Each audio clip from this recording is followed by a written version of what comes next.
రాత్రిపై సంతతి కొరకై అహోరాత్రములు తపస్సు చేసే వానర కేసరి కేసరి కుల సతి కడుపు పట్టగా జనించినాడొక అసమాన బలోద్ధతుడు సంయుతుడు అంజనాసుతుడు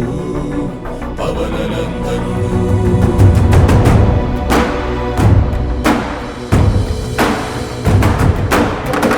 కిరణముల ఉదయాత్ముని గని అది పండిన తీయని పంటను కొడు సూర్య మండలము పట్టి తినాలని ఊళ్ళూరే తన దేహం నాటున రవి మరుగై జగము చీకటై పోగా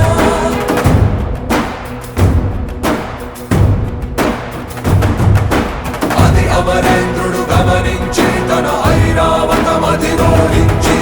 ఆంజనేయుని సమీపించి తన వజ్రాయుధమును విసరగా అది పవననందనుని హనుముని తాకా చిందిన రక్త బిందువే